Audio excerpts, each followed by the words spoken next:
Oke, halo semuanya, selamat datang di channel gue. Apa kabar kalian semua? Semoga kalian semua baik-baik saja dan sehat selalu.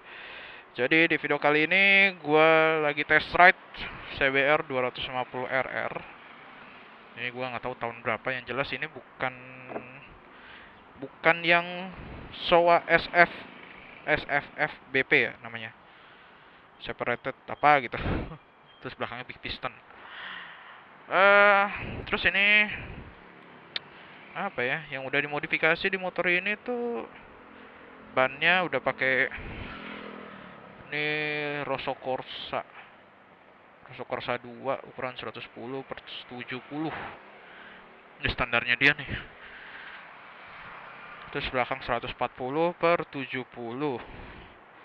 Gitu. Ini relatif standar, tapi yang udah diganti knalpotnya.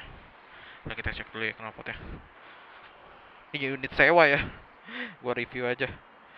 Ini knalpotnya udah pakai Proliner. So pasti bacot motornya. Dan untuk belakang, belakang ini pakai Maxxis ya. Maxxis apa gitu? Ini Maxxis yang bukan Victra apa gitu. Yang modelannya kayak Michelin ini. Nah, ini setup gua. Mungkin ini setup buat kalian yang mungkin mau touring pakai motor ini kali ya. Mau touring pakai motor ini, ya setupnya lebih kurang kayak gini lah ya. Ini gua pakai tank bag 2 in 1, bisa jadi tank bag, bisa jadi tailback. Ya. Terus ini udah pakai, nggak tahu ya, ini kayaknya cover atau apa gitu. Apa begini ya? Oh enggak, ini asli. Bukan cover, gue kayak rasa kayak cover dah. Terus apa lagi? Ini masih pakai spion, masih pakai spakbor belakang. Ya emang gue minta unit yang relatif standar sih, cuman knalpotnya kan udah nggak standar ya. Terus apa lagi ya? Gue nggak tahu ya ini namanya yang CBR Black Freedom atau bukan gitu. Karena setahu gue yang namanya Black Freedom tuh di ini generasi awal kayaknya. Gue lupa yang Black Freedom tuh keluarnya tahun berapa.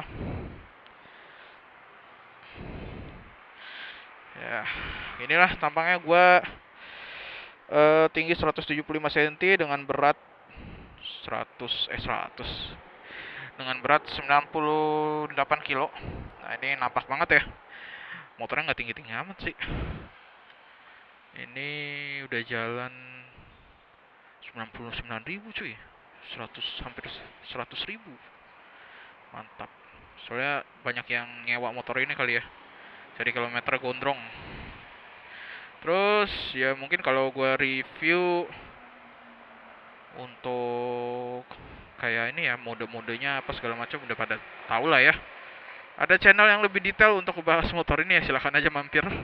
Karena kali ini kita akan test ride aja. Bensinnya udah 1 bar ya. Wah, suaranya itu loh. Suaranya ya Allah, bacot banget. Gue tadi pakai sebetulnya lewatin sensi, cuman nggak nyala kamera gue. Kita lewat sini aja kali ya.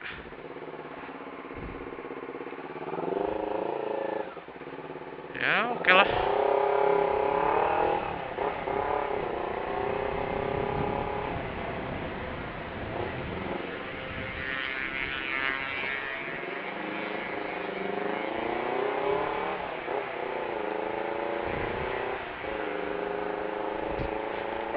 Oke, ini dia CBR 250 RR. Ya, apa ya? Motor ini merupakan motor top of the line dari kelas 250 cc ya. Untuk 2 silinder tentunya. Ya kalau menurut gue ZX25 tuh udah gak termasuk lah menurut gue. Biarpun sama-sama 2,5 tapi secara silinder tuh beda gitu. Gak head to head sama motor ini. Dia ya head to headnya udah tau lah ya, Ninja 2,5, R25 gitu.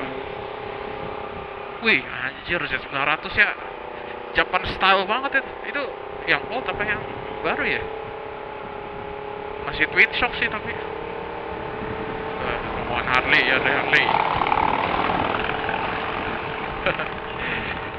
Oke, jadi gua nggak bahas apa aja ya. Untuk posisi riding dulu kali ya. Untuk tinggi gua yang 175 cm, ya so far menurut gua masih kategori aman, tapi gua belum tahu. Yang jelas gua akan bawa motor ini lebih kurangnya 4 jam. Rencananya saya mau ke puncak gua, tapi nggak tahu nanti nyampe puncak apa enggak. Pokoknya lebih kurang 4 jam. Sekarang jam berapa? Di Speedo 838. Ya ini 832 sama lah ya.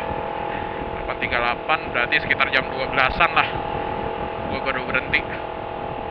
Gua ingin membagi pengalaman gua kepada kalian. Mungkin dari teman-teman ada yang pengen beli motor ini, tapi pemakaiannya tuh mau dipakai buat ngantor iya, mau dipakai buat hari-hari iya, mau dipakai touring iya. Nah, mungkin di sejam 2 jam pertama ya, di sejam 2 jam pertama gue akan bagikan impresi gue selama menggunakan CBR ini ya, selama 2 jam ke depan. Kalau 2 jam atau sejam ke depan kan apa ya, relatif orang kalau berangkat atau pulang kerja gitu ya, jamnya kan sekitaran 30 menit, range-nya sampai 1 jam gitu. Nah kalau udah 4 jam tuh menurut gue udah termasuk touring jatuhnya gitu. Karena ini unit sewa ya, gue nggak bisa, mungkin gue nggak bisa review 100%, maksudnya kayak handling ya apa segala macam, karena ada kekurangan dari unit sewa yang gue pinjam ini.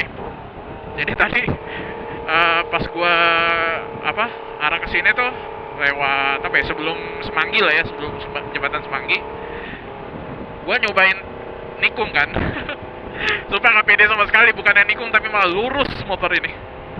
Karena komstirnya udah oblak motor ini, jadi gue agak-agak ngeri gitu. Ditambah ini kan motor sewa gitu ya, jadi gue ada rasa tanggung jawab lebih ketika gue menggunakan motor ini gitu.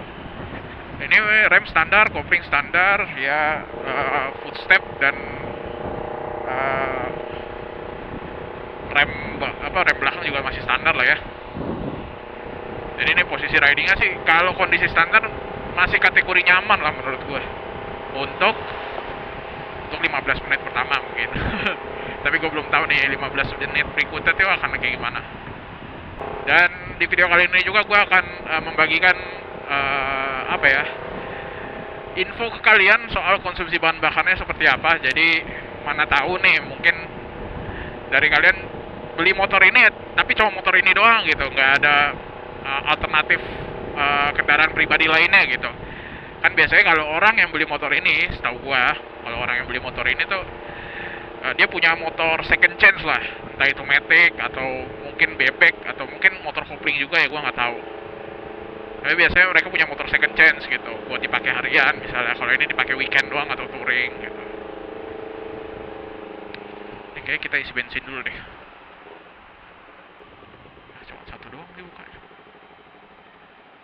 Sini doang kali. Udah.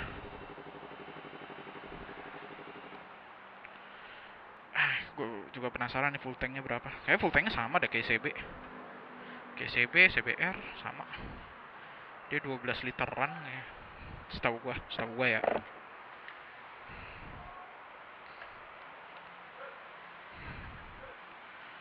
Nanti kita lihat ya konsumsi bahan bakarnya akan seperti apa. Gue juga penasaran sih. Apakah masih bisa disandingkan dengan 150 cc? Ya itu gue belum tahu. Cukup segitu? Nah. Ya pas lah. Masih ya mbak? Iya, saya menunggu. Oh bisa di depan, kalau gitu gue di depan tadi. Ini standar tuh pendek banget sih. Gue nggak tahu nih motor di low ring kayaknya.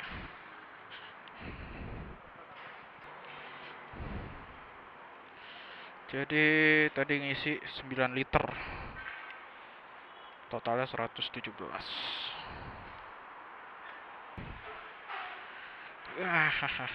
Mari kita lanjutkan perjalanan kita.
pacu adrenalinnya kena knalpotnya sih anjing.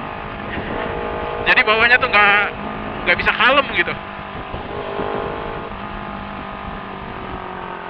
Tapi karena knalpotnya short begini, tenaga bawahnya lumayan ngisi.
Gua ralat dah nggak 13.000. Tadi gua fokus ke jalan soalnya.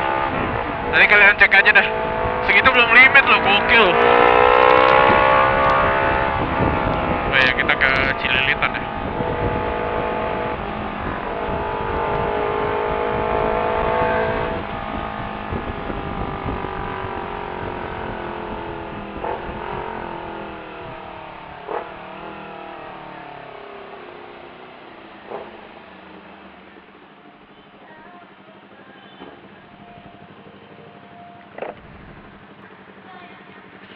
Mantep banget Tiger ya emang. Box Tiger 94.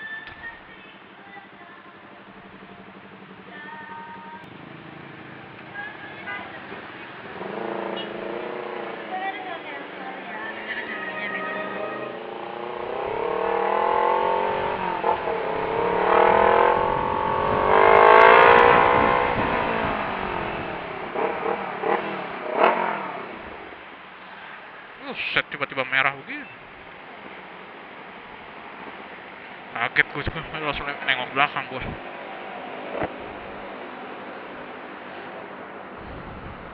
Untung gak diseruduk gue tadi sama Wuling anjing. Deg-degan gue diseruduk dari Wuling. Seruduk dari Wuling. Wih, STI, enggak, ini Subaru WRX. Tapi bukan STI ini. Lampu hijaunya sebentar banget yang ini ya. Gue kaget, baru juga ngegas gue. Tadi mau gue terobos cuman ngeri dari sono udah ready. Sumpah nih motor ya. Ini motor gak ada jagonya ya. Jadi kalau dari tadi tuh ya, yang gue posisi berhenti di lampu merah gitu, kan lepas tangan gitu ya misalnya. Nah, terus lu mau gapai si stang lu ini, pasti salah. Gue tadi kayak hampir mau lepas tadi ngambil.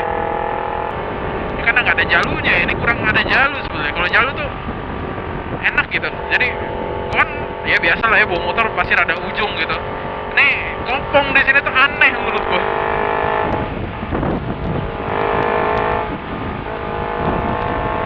Lebih enak lagi sih kalau lu pakai ProGuard atau apa ya.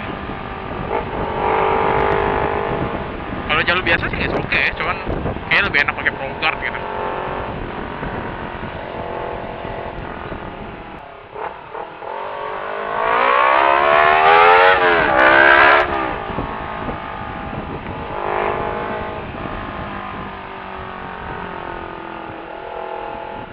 Sumpah suara yang mengintimidasi banget anjir. Bacot sekali.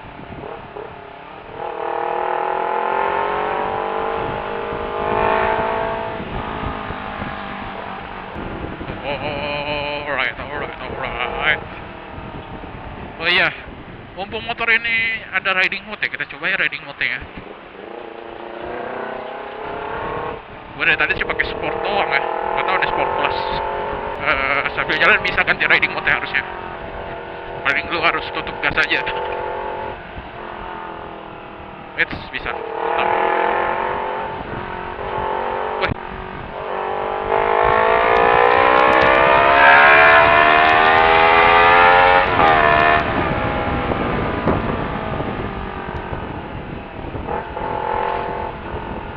Ya gue kayak pakai sport plus aja deh. Saya pakai sport karena sport plus lah. Sekarang gue pengen kasih tahu juga ke kalian, dengan konsumsi bahan bakar di mode sport plus itu dapat berapa. Jadi ini gue sport plus terus nih sampai nanti gue isi untuk berikutnya. Kalau secara mungkin udah gasnya agak lama gitu, lebih kurang sama sih rasanya kayak sport.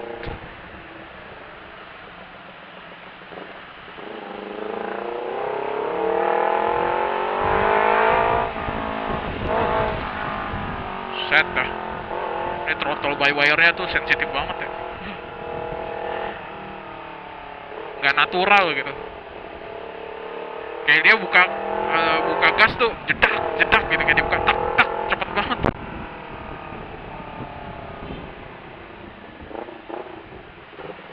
Coba kita nanti gigi 1 atau gigi 2 kita rada narik ya. Mudah-mudahan sih agak kosong depan. Gue belum sempat lihat sih tadi di meternya tuh di berapa gitu. Ini motor super kencang sih untuk 250 cc, kencang menurut gue. Gue belum nyoba R25 sih ya. Tapi lebih kurang sama lah hasilnya pasti. Mungkin lu akan baru berasa kalau di atas 2,5 gitu. cc-nya baru bisa di compare lah. Tapi kalau sesama 2,5 untuk kelasannya ya, kayaknya lebih kurang sama lah powernya.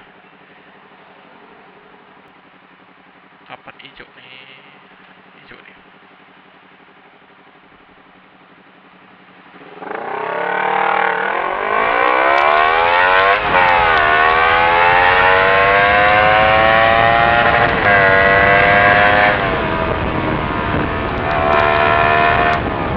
Tadi sekilas lihat 14.000. Gak tahu benar apakah. Gue lebih ngutamain lihat jalan daripada lihat speedometer.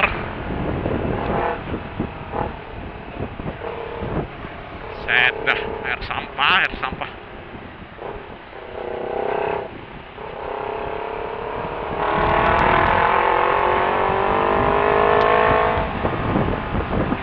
Sumpah ya, gue nggak tahu emang ini di loring apa gimana, kayaknya pendek ya. Apa mungkin gue dari motor gue rada tinggi sih emang.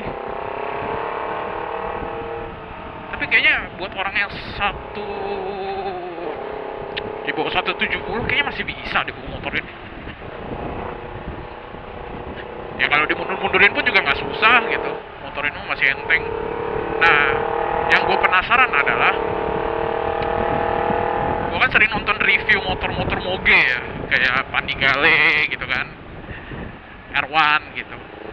Mereka pada bilang, reviewernya, beratnya tuh mirip sama motor 250 cc. Nah, menurut gua motor 250 cc tuh nggak ada berat-berat ya. Ya kalau kalian udah biasa megang 150, motor 2,5 pasti kepegang lah gitu.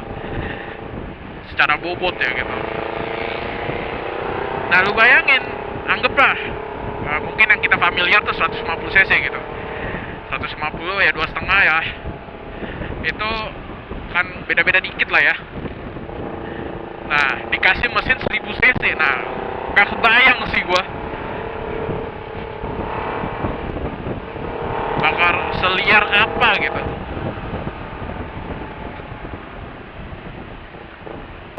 Pada tutup hidung semua, nggak tahan bau sampah ya. Udah pernah ke Bantar Gebang bos, udah tahu gua baunya kayak gimana. Kalau segini mah nggak ada apa-apanya buat gua.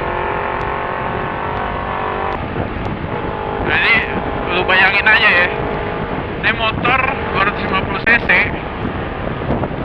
yang beratnya nggak jauh beda sama 150 dikasih mesin 1000 cc. Wah, nggak tahu dah. Powernya tuh bakal seliar apa gitu. Karena gue ngerasa 250 cc aja menurut gue ya, untuk jalanan di Indonesia udah cukup gitu, bahkan lebih dari cukup. Ini 1000 cc di bawah jalan Indonesia, wah gila. 1, 2, 3, pantas orang pada bilang kalau punya moge tuh lu cuman kepake 3 gigi doang, sisanya nggak kepake.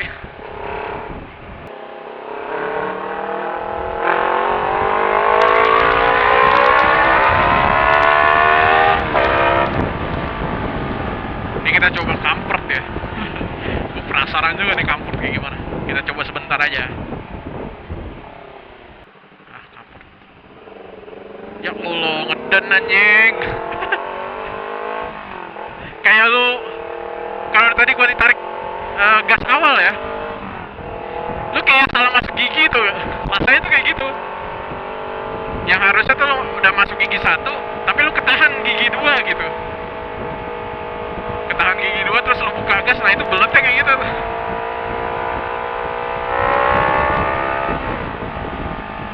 Agak capek aja sih di bagian gasnya gitu kalau lu pakai comfort ya, kayak ketahan aja gitu, kayak seret di selongsong gas tuh kayak seret gitu.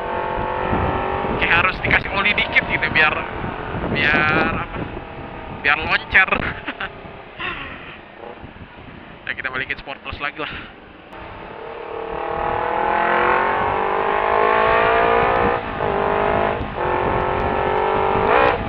Tuh anjing kan, ngagetin, nggak tahu nih dari TWB-nya apa gimana gitu.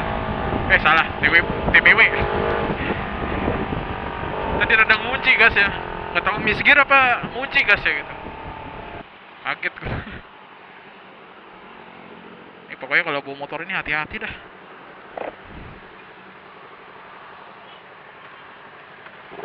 Tuh kan, gue jadi pegangnya tuh paling ujung gitu, gak enak banget kalau nggak ada jalunya.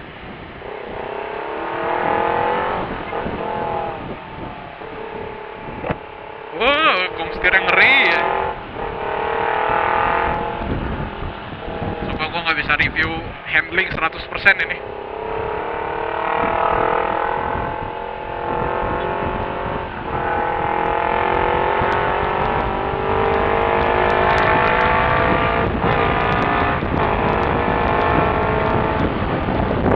Klaksonnya kali ya. Ya Allah. Klaksonnya kecil banget anjir. Wah, gue punya CBR 2,5 sih, harus ganti klakson gue. Kalah sama klakson gue. Tapi ketolong sama knalpot sih, jadi orang notice kalau motorin bakal lewat.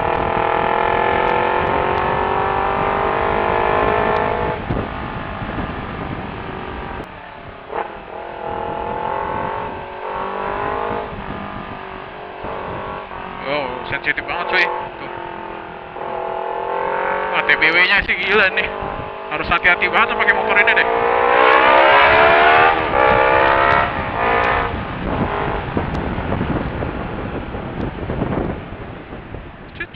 Tutup remnya. Ya oke lah. Cuman tuh komstirnya doang cuy yang gak enak.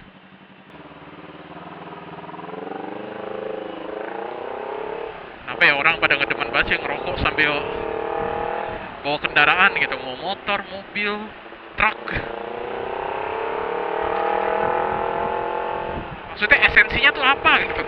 Lu kan ngerokok lebih enak di kafe ya, atau di warung gitu.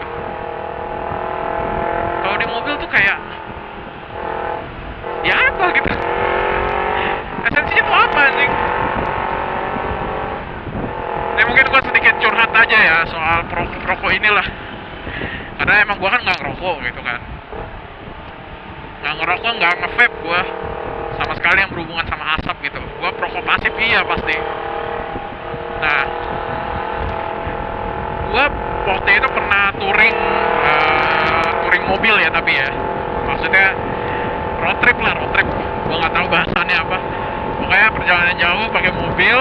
Gua satu mobil sama perokok. Jadi gua, bapak gua sama om gua, ada 2 orang, itu mereka dua-duanya ngerokok. Gua sama bapak gua nggak ngerokok. Gila, yang harusnya perjalanan jadi menyenangkan ya. Gua waktu itu pas lagi pakai Fortuner apa? Waktu itu Fortuner lama itu. Nah, itu kan Fortuner lama karena lama ya. Jadi kan AC-nya agak-agak kurang dingin sebetulnya. Karena mobilnya mungkin nggak diservis atau gimana gitu. Ditambah mereka ngerokok lagi. Jadi agak aneh gitu. Mereka kan duduk di belakang di baris kedua kan. Gua duduk di depan, di kursi penumpang depan sama bapak gua. Karena gua sama bapak gua tuh bagian driver gitu kan. Jadi agak aneh, bagian depan tuh ditutup kacanya karena gua pakai AC kan. Bagian belakang dibuka karena mereka ngerokok. Aneh cuy. Makanya itu pengalaman gua pertama dan terakhir dah. Touring jauh sama perokok tuh aneh banget cuy. Goblok, bener-bener goblok gila. Ini gua kasar aja, tapi emang gak nyaman gua selama perjalanan itu tuh. Kalau bisa turun gua. Sumpah baunya gak enak banget gitu. Maksud gua itu kan bisa, tak berhenti dulu gitu. Kalau perkara asem ya lu, wah, cek dokter sih lu. Kalau udah asem-asem begitu mah, bukannya nambah rokok, cek dokter anjing. Ini sorry ya, gue ada emosi gitu, karena nggak suka itu gue sama perokok gitu. Makanya puji Tuhannya gue di circle, kalau di circle gue ya, yang ngerokok tuh cuman 1 orang doang. Sisanya tuh nggak ada. Di circle pertemanan SMK gue apalagi itu nggak ada tuh perokok. Justru kalau yang ngerokok di tongkrongan kita dibully anjing. Karena nggak ada faedahnya apa-apa, esensinya nggak ada. Lu ngerokok itu, ya walaupun banyak yang bilang yang ngerokok aja umurnya lebih panjang, lebih sehat daripada yang nggak ngerokok lah. Ngerokok itu udah ada, kalau udah kata dokter Tirta ya, ngerokok itu udah ada jurnalnya cuy. Lu nggak bisa bantah soal jurnal. Ya gue bukan sosok dokter dan gue juga nggak baca jurnalnya sih. Cuma paling nggak dokter yang langsung ngomong tuh ya percaya gue. Ya karena menurut gue juga, gue udah nyoba ngerokok ya. Gue udah berapa kali nyoba ngerokok. Kadang minta sama teman gue sebatang, 2 batang gitu ya. Nyoba, emang gak ada esensinya. Yang orang bilang asem-asem itu nggak ada menurut gue. Ya lu asem ya makan permen aja. Gue ngerokok itu, afternya tuh manis, tapi manis-manis sepet gitu, gimana sih? Mungkin itu yang bikin ketagihan kali ya, karena sepet. Jadi mau nggak mau tuh harus diterusin gitu, diterusin sama rokok berikutnya gitu. Gila. Mungkin itu kali yang bikin kecanduan rokok tuh itu sebetulnya. Gila kok bisa cetak. Nah ini buat filtering nih. Nah buat salip-salip ya. Gua sih pede ya, cuman karena komstirnya rada oblak, gak pede, jadi kayak kurang presisi gitu. Nih larinya tuh rada kanan dia. Yang penting kita experience soal mesinnya aja. Kalau handling ya udahlah, udah nyerah gua, kayak nggak bakal bisa review nih motor. Nggak bisa, gua rada bawa miring, ngeri gitu. Karena motor sewa, kalau motor sendiri sih gua paksa ayo dah. Terus ini juga spionnya rada turun, kan tuh rada turun ya, emang turun. Adem suaranya. Bisik banget idolnya, cok. Apalagi 1000 cc, V4, crossplane gitu ya. Di lampu merah, knalpotnya short, anjing suaranya. Pengang. Makanya rider MotoGP itu pakai earplug gitu, biar nggak budek. Nah, gua ngargain pengendara belakang aja.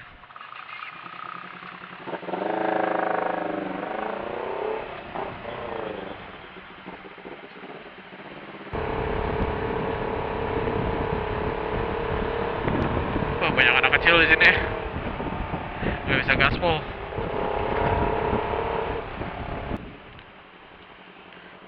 Oh iya, ini yang gua sewa ya, bukan varian ABS kayaknya. Soalnya gua nggak ngerasa ada yang apa ya, ngeganjel gitu. Biasanya kalau ABS kan ada ganjel ya, karena sistem pengeremannya bekerja gitu. Kalau ini enggak, natural aja gitu. Kayaknya sih ini Black Freedom ya, gua nggak tahu deh.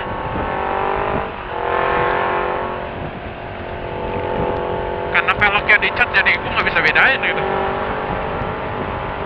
Yang jelas upside down-nya sih iya warna hitam, bukan warna emas.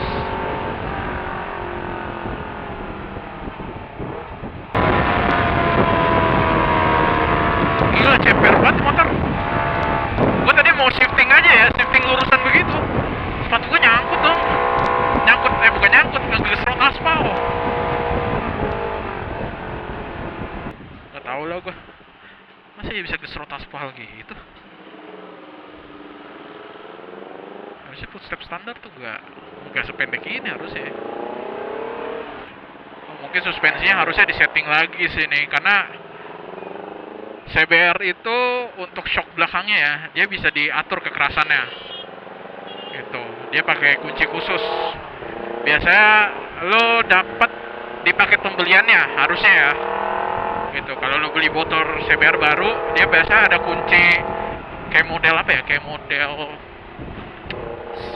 model parang gitu. Yang kayak sabit.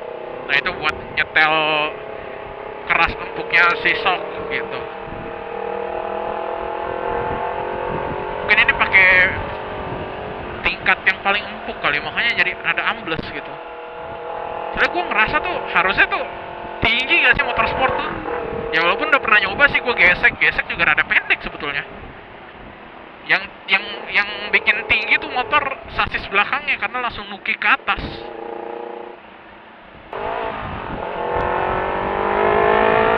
Kita bahas soal desain ya. Desain dari motor ini menurut gua desain terbaik di kelasnya. Di kelasan 250cc 2 silinder, CBR tuh punya desain yang paling bagus menurut gua. Karena lu mau dilihat dari depan, belakang, depan kanan atau belakang kiri, nah itu semua proporsional menurut gue. Bahkan kalau dia dalam kondisi standar tuh dia pakai knalpot standar, masih pakai spakbor belakang, masih pakai spion.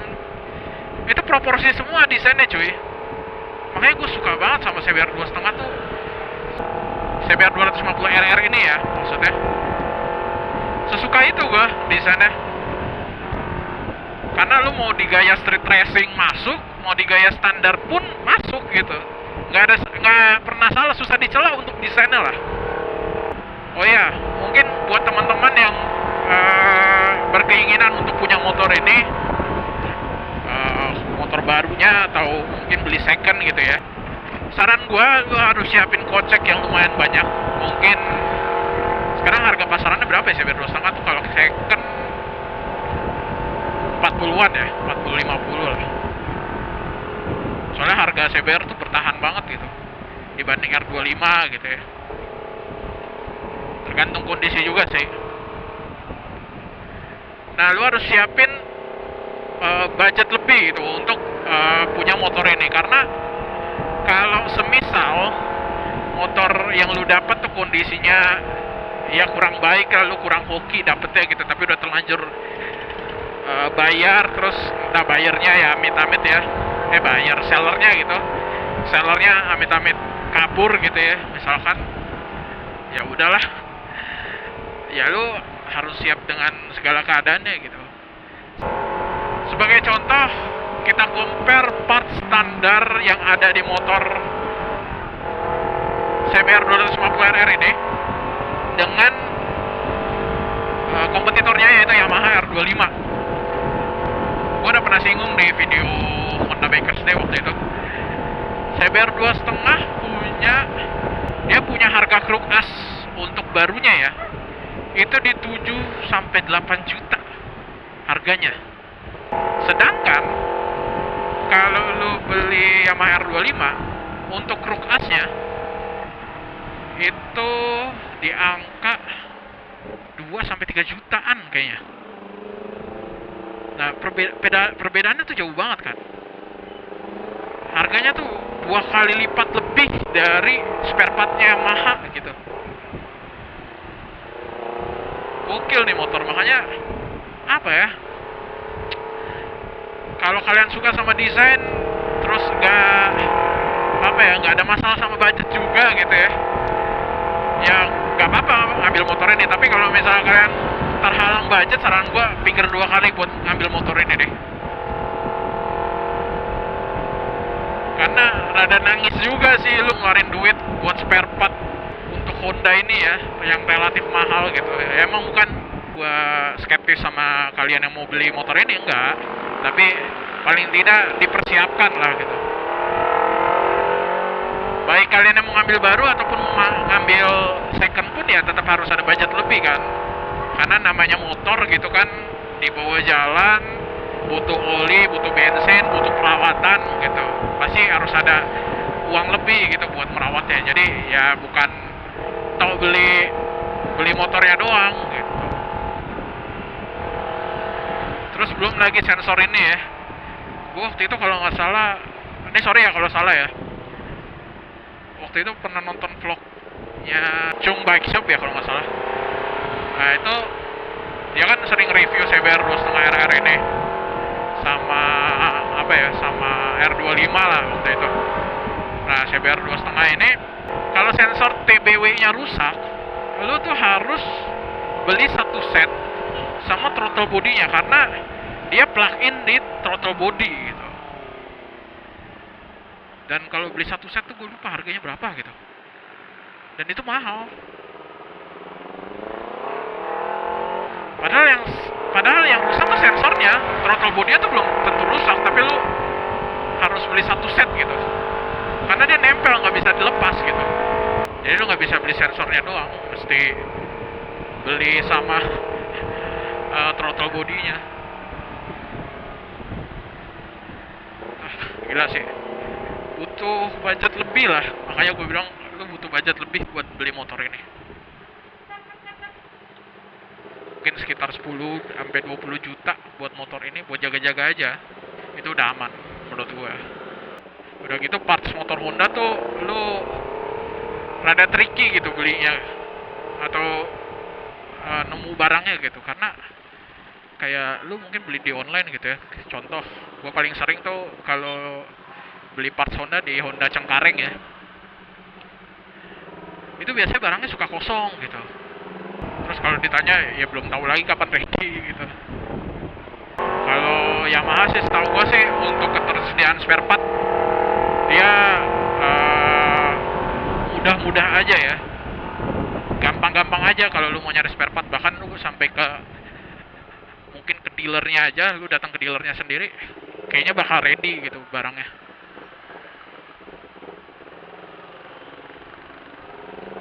Tapi kalau lu ke Honda, ke dealernya, misalnya dealer dekat rumah lu tuh belum tentu ready barangnya. Kadang suruh tunggu berapa bulan dulu gitu. Bahkan waktu itu Chung Bike Shop waktu itu bilang apa ya, dia nge-compare sama Aprilia malah. Dia beli spare part Aprilia dari Itali, datang ditunggu spare partnya sekitar 2 bulanan atau sebulan gitu, gue lupa. Dia bilang di-compare sama spare part motor ini yang datangnya tuh dari Cengkareng ya kalau nggak salah.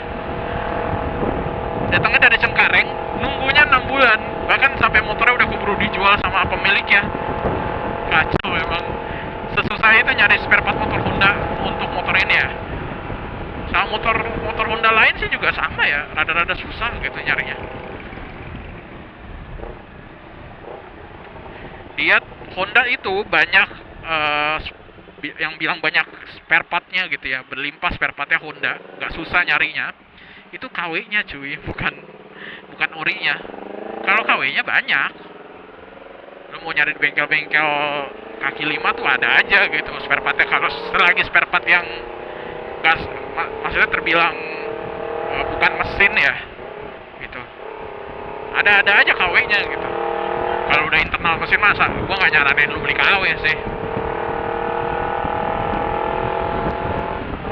Apalagi nih omongan orang dulu ya. Kalau bokap gua tuh sumpah dari dulu di keluarga gua tuh Honda lovers banget kayaknya dah. Sepanjang sejarah gua hidup sama bokap gua itu yang apa ya? Kita punya motor yang beda merek. Itu cuma satu. Itu Suzuki Shogun waktu itu belinya. Tapi sisanya Honda semua gitu. Dari mulai Astrea waktu itu beli bokap gua. Beli Astrea. Terus beli Suprafit, beli lagi apa ya? Mana sih Bu? Ya Allah. Lurus ini. Astrea, Suprafit, terus beli Supra X, beli Honda Beat, Honda Vario sampai 2 kali. Terus baru CB gua. Gila, banyak banget kalau dihitung-hitung tuh Honda semua, cuy. Pas BIM-nya di sini. Oh. Masih jalan ya? Gue baru sadar pas BIM-nya di sini. Tadi gue pencet tuh riding mode ya, lupa gue. Kebiasaan di CB, pas BIM-nya kan di sini. Ini pas BIM di sini. Lupa gue nggak biasa. Harus membiasakan diri dari CB ke CBR.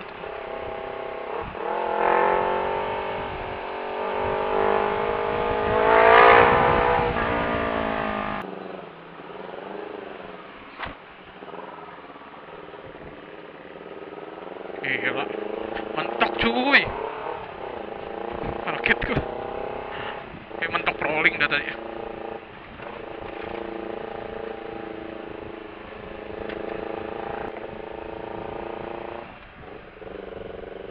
Makin turun aja deh spion.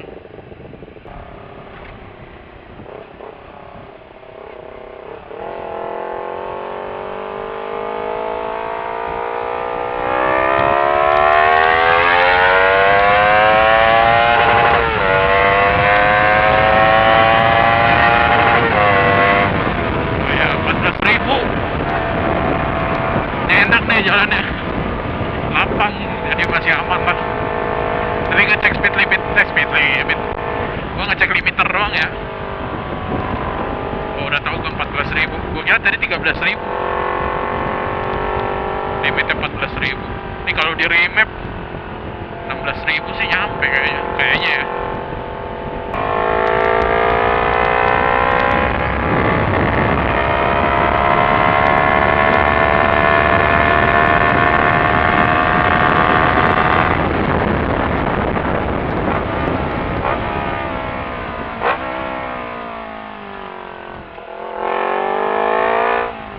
Indikator gear tuh itu kelihatan. Gua biasa kalau pakai CB gua turunin paling mentok kan gitu.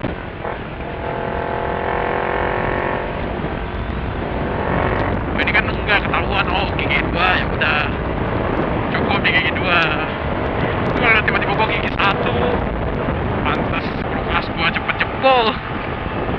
Engine brake terus. Oh, dia tuh kalau dimatiin dari awal, dia kembali ke sport ya? Ah, nggak tahu gue. Coba kita lihat nanti ya.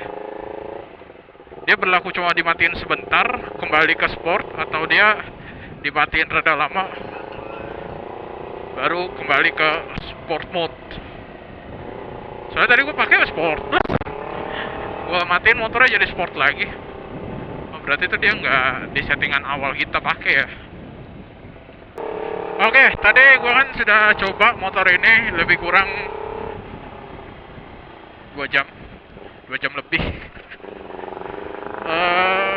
Kalau untuk jarak 2 jam pemakaian, motor ini masih relatif aman. Secara riding posisi menurut gua ya mungkin ada beberapa orang yang kurang cocok karena tergantung tinggi badan juga ya. Tapi so far untuk tinggi badan gue yang segini 175 cm nggak ada masalah gua. Kalau pegel ya wajar lah, namanya motor nunduk ya. Pegelnya tuh di apa ya, apa bilang, pangkal tangan ya, pokoknya di bagian sini nih, bagian sini itu emang karena apa, beban badan tuh kan ditumpunya di situ.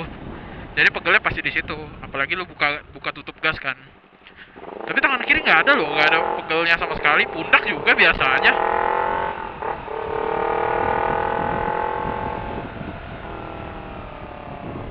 Wah, Mount Everest. Anjay. Velgnya udah roti foam, mantap sekali. Titanium. Gua nggak tahu deh, titanium tuh trim tertingginya atau trim terendahnya ya. Surprisingly gua perjalanan lebih kurang 2 jam.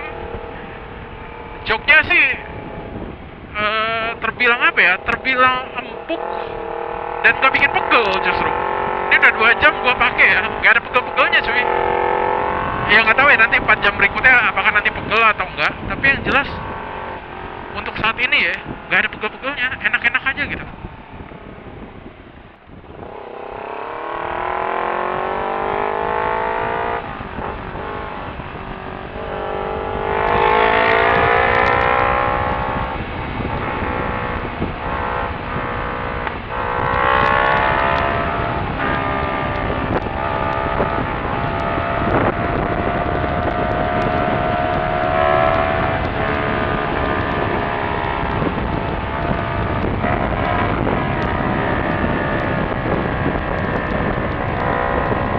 Kalau untuk karakter suspensinya ya ini ala kadarnya aja ya. Surprisingly sih oke ya. Untuk suspensi yang gua kira tuh bakal keras. Ya keras kalau dihantam lubang dadakan sih pasti keras. Cuman kalau lewatin polisi tidur kayak tadi tuh enak-enak aja menurut gue. Dan handlingnya so far juga oke. Walaupun keterbatasan karena komstirnya yang udah harus ganti ya. Tapi oke lah. Oh segini aja udah lumayan. Apalagi kalau gue dapet motor tesnya tuh sehat banget gitu. Kayak lebih enak lagi ya. Pakai pelangi aja ya.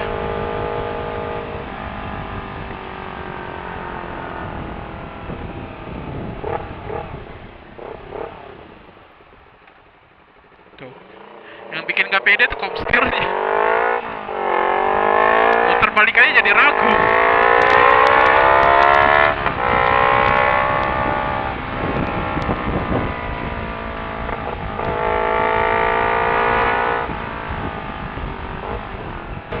Sumpah gue dari tadi tuh gak ada pegel-pegelnya naik motor ini. Paling pegel di biji doang ya, karena motor ini dikit-dikit maju gitu loh.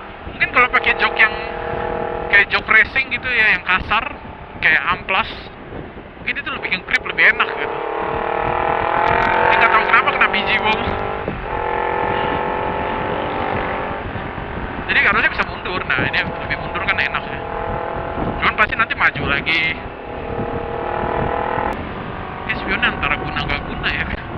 Kalau udah kondisinya kurang bagus ya.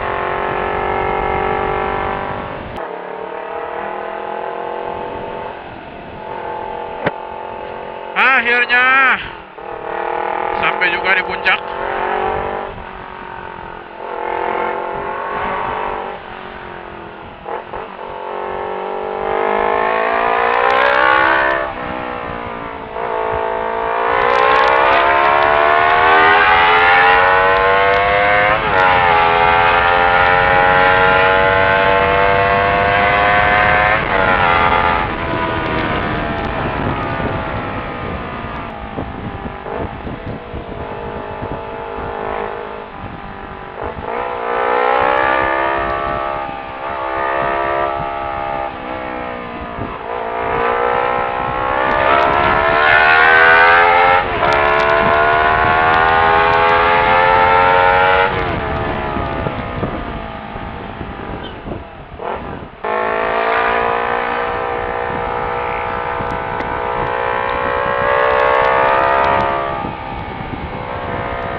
Oke teman-teman semua, sekarang gue sudah selesai riding. Ini sekarang gue lagi di basement karena takutnya gemas suaranya, jadi gue bisik-bisik.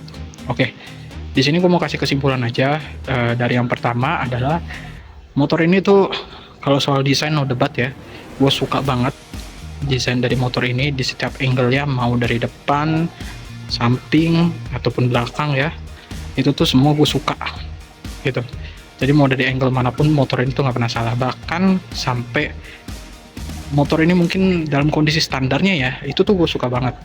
Knalpotnya, pemakaian knalpot atau penggunaan knalpot ya pada motor ini tuh, motor standarnya, knalpot standar maksud gue, itu tuh bagus banget. Jadi proporsional lah menurut gue. Motor ini mungkin 250 cc terproporsional menurut gue gitu.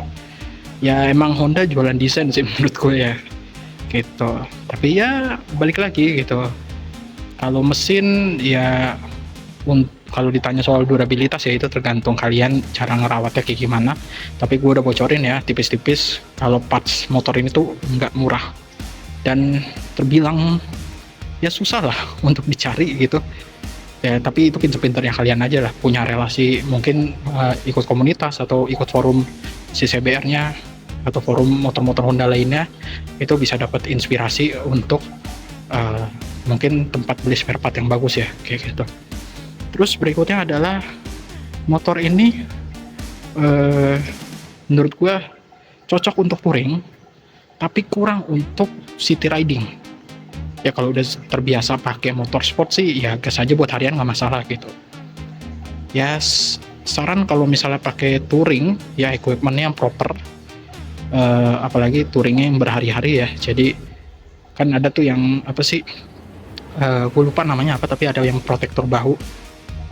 Mungkin itu ya solusinya buat kalian yang pakai motor sport biar nggak pegel. Bahkan ada yang pakai modelan korset gitu di pinggangnya biar pinggangnya tuh nggak sakit kayak gitu. Terus berikutnya tadi ya pemakaian, after 8 jam lebih kurang gua pakai motor ini ya terasa ya terasa banget di leher, tangan gitu kan, dan pundak pegel-pegel semua.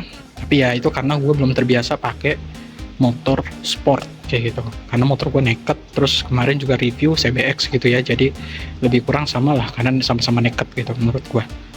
Nah terus habis itu nanti kita coba ya tes lampunya, apakah lampunya tuh terang. Ini kan pas lagi di basement ya, jadi ada beberapa spot yang gelap, nanti kita lihat lampunya akan seterang apa.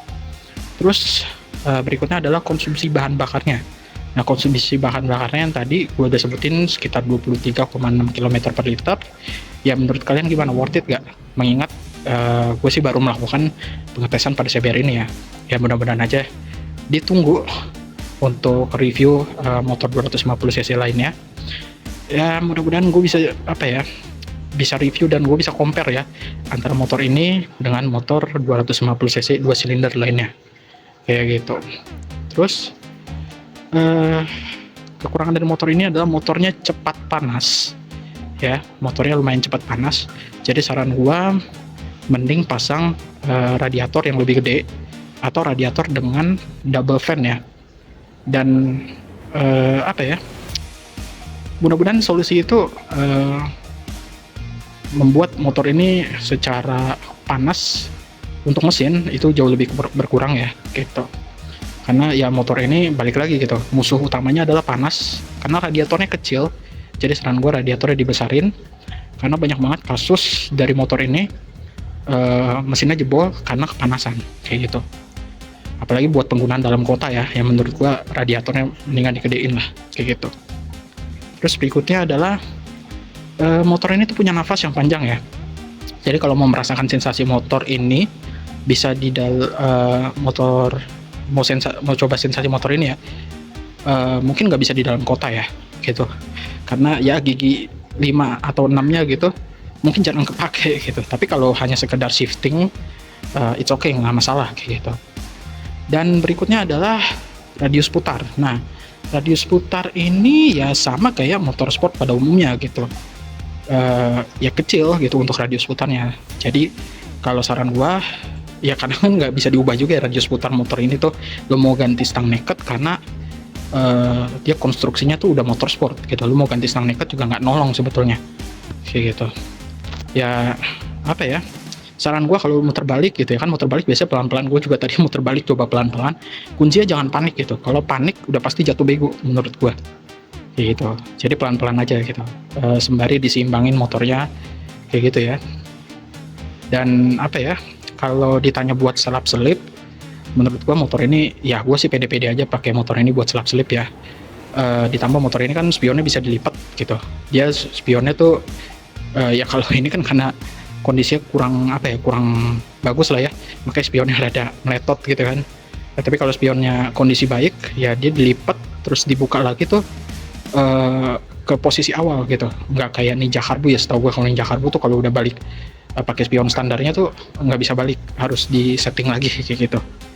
Jadi ya pede-pede aja gue pakai motor ini untuk selap-selip di kota, di perkotaannya. Tadi gue coba juga di kemacetan puncak, it's okay, nggak ada masalah kalau soal selap-selip gitu. Terus berikutnya adalah kalau lu cornering antusias, sebaiknya pasang steering damper ya, biar ajib aja handling motornya, karena handlingnya sebetulnya standar udah bagus, tapi saran gue pasang steering damper. Dan kalau bisa juga upgrade bannya ya, seperti gue bilang juga tadi bahwa ban IRC Roadwinner sebagai standarnya itu menurut gue udah oke secara traksi, tapi alangkah lebih bagus kalau misalnya kita upgrade yang lebih proper kayak gitu ya. Pasti dia lebih bagus dari standar dari motor ini ya kayak gitu. Kayak ini sebetulnya udah bagus, cuman gue nggak tahu secara kadaluarsa bannya depan belakang itu apakah udah pemakaian setahun atau lebih dari setahun, gue nggak tahu gitu. Makanya gue nggak berani bobo motor ini lebih miring gitu. Jadi kita miring ala kadarnya aja gitu. Dan untuk knalpot sendiri, ini kan knalpotnya by the way udah ganti ya. Ini knalpotnya pakai Proliner ya, pakai Proliner tipenya yang short pula. Ini nggak cocok banget buat harian, bacot parah menurut gua. Jadi kalau kalian mau beli atau mau ganti knalpot aftermarket, saran gua cari yang lebih adem, mungkin kayak modelan WRX atau ProSpeed dan segala macamnya itu ya. Oke, mungkin kalau apalagi kalian baru beli motor 250 cc 2 silinder, pengen dengerin suaranya yang gahar gitu. Tapi balik lagi gitu, seiring pemakaian tuh pasti bosen dan pasti pengang gitu ya. Saran gue mendingan cari knalpot yang lebih manusiawi di telinga lu dan di telinga orang lain gitu ya. Ini sih bacot banget, sorry ya. Mungkin kalau kalian yang nonton vlog ini gue salib tadi ya, karena motor ini jujur aja ini enak banget, tapi tidak dengan knalpotnya. Emang knalpotnya tuh bacot banget gitu, jadi membuat adrenalin tuh pengen ngegas mulu. Nah sorry banget nih gitu. Terus ya mungkin sekian dulu aja. Habis ini nanti gue coba tes lampu biar kalian lihat lampunya tuh terangnya semana ya, nantilah kayak gitu. Nanti kita balik ke action cam. Oke, itu kesimpulan dari gue, dan kita lanjut ke action cam. Let's go. Oke teman-teman, jadi sorry banget sebelumnya gue tidak bisa menampilkan video after dari kelanjutan video gue, karena satu dan lain hal, gue waktu itu kecelakaan dan memory cardnya tuh sempet nggak tahu jatuh atau emang ada something yang emang gue nggak tahu. Tapi yang jelas gue mau kasih tahu aja kalau misalnya video ini tuh sebetulnya ada lanjutannya. Makanya pada saat video riding itu tuh agak ngegantung ketika video riding ke video gua di basement itu ya. Sebenarnya ada video ridingnya dan ada video riding malamnya gitu. Gua mau nunjukin seberapa terang lampu CBR 250RR ini pada malam hari. Tapi ya gitu, namanya musibah, nggak ada yang tahu. Jadi ya gua ikhlasin aja. Tapi gua akan rangkum di sini untuk lampunya ya, terutama lampunya itu untuk CBR 250RR dalam kondisi standar. Menurut gua lampunya sama kayak Honda pada umumnya ya. Gua karena punya CB 150, jadi gua compare ke CB ya, lebih kurang sama lah cahayanya sama CB 150 gitu. Mungkin kalau dibilang tebel cara lampu ya nggak tebel-tebel amat sih. Ya lebih kurang sama lah kayak motor Honda pada umumnya mungkin ya gitu. Jadi buat teman-teman yang mau pakai motor ini untuk touring, saran gue sih lebih baik kalian nambahin lampu tambahan lagi, ya modelan kayak Duromoto atau brand sejenisnya gitu. Ya kalian bisa nambahin untuk